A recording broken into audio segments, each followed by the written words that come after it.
This video contains spoilers right from the start, so consider this your warning.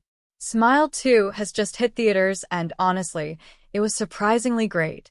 I didn't anticipate the sequel building on the first movie in such a compelling way, but they pulled it off. The film centers around a singer named Sky Riley, who becomes the target of a parasitic entity after witnessing her high school friend Lewis being killed by it once it got bored of him.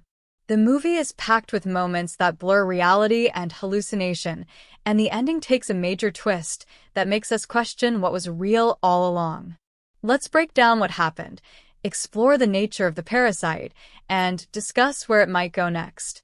Here is my review of Smile 2 and an explanation of its ending. This video, again, contains spoilers. The ending flips everything upside down, tying back to a small detail from the opening scene, where Sky visits Lewis in his apartment. Toward the film's conclusion, Sky believes she has control and tries to kill the smiling entity by injecting something into herself to stop her heart, theoretically ending the parasite's host. However, things take a turn when the parasite pretends to fade away, only to drag Sky out of her near-death state, revealing that nothing was real. The needle vanishes, and the parasite moves closer, showing that all the horrors Sky faced were in her mind. For instance, her mother was never dead, and Gemma never reconnected with her until she received a phone call while in the car.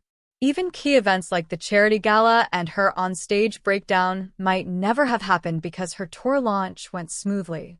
The connection to the beginning of the film is crucial. When Sky first contacts Lewis and receives an invitation to his apartment, his confusion when she arrives shows that he doesn't recall the message. He was effectively living in a state where his life was manipulated by the parasite. This is later mirrored in Sky's experience, as the parasite used illusions and false hopes, like the character Morris, who promised to free her from the entity, as methods to deepen her suffering. This twist implies that much of what she experienced was fabricated by the parasite to torment her. In one interpretation, when Sky confronts the parasite and is told that nothing in front of her is real, she wakes up to find herself on stage, with the parasite breaking through her skin and forcing its way into her mouth. She ends up killing herself in front of the audience, suggesting the parasite had grown tired of her and was ready to move to its next host. Given that her death was witnessed by thousands, it's intriguing to speculate who the parasite might choose next, potentially setting the stage for a sequel. Alternatively, the series could delve into a prequel, exploring the past victims hinted at earlier in the timeline. The film raises interesting questions about what was real and what wasn't. One perspective suggests that everything bad that happened to Sky was just an illusion by the smiling entity, while her body acted on autopilot. Alternatively, some moments could have been real, like the breakdown on stage, with other encounters being mere projections. The complexity of these layered realities makes for a haunting narrative. The mention of there being 8 people before Sky felt significant, as it hinted at a deeper history within the timeline of this world, at least the part that people are aware of. This suggests that we might see a prequel focused on one of the 7 victims preceding the first film, which would be an intriguing direction for the series to explore. Regarding what was real or hallucinated in the movie, there are 2 main perspectives. One suggests that everything going wrong for Sky was entirely inside her head, projected by the smiling entity, while her body functioned on autopilot. This theory is supported by scenes like the ending where her mother was alive and Sky managed to reach the stage without issue, despite previous incidents. The people around her, including her mother, were all smiling despite past conflicts, making it difficult to believe she would face no consequences for her actions. Another viewpoint posits that nothing after her time in the wellness clinic was real, but prior moments were. According to this perspective, characters like Morris, Gemma, and Paul may have been projections, while events like Sky pushing a woman and breaking down on stage were real. In this scenario, the smiling entity selectively manipulated her reality. When Sky was at the clinic and believed she killed her mother, the entity may have decided to fully take over, leaving her to publicly ruin herself. Afterward, it allowed her physical self to prepare for the tour, while tormenting her mentally.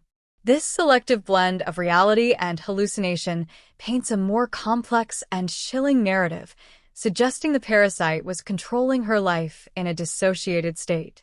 My review stands out as one of the best horror sequels I've seen in years. It was driven by a strong story, compelling performances, and impressive character depth. The film's use of silence was particularly effective. Moments of quiet allowed the dialogue to shine and drew us into the film's world with a sense of intimacy. When sound was used, it carried weight. An unsettling, droning noise would slice through the silence, creating moments of genuine suspense and making me jump more than once. The opening scene with Joel, shot as a continuous take, set the tone brilliantly. It established a sense of intimacy and unease that carried through the film. The unexpected twist of Lewis watching from the shadows and the shocking death of Joel signaled the bloody journey ahead. The movie subverted expectations more than once, like when Skye watched a video on her phone and expected something to jump out in the dark, only for the scare to come from a different source. These unpredictable moments, combined with contrasts like light and dark, silence and noise, and a world turned upside down, made for a thrilling and memorable film. I think the shots of the twisting cityscape symbolized how reality wasn't as it seemed and hinted that the events unfolding were not as straightforward as they appeared. I highly recommend watching Smile 2. It's rated 18+ for good reason and stands out as one of the best recent horror films.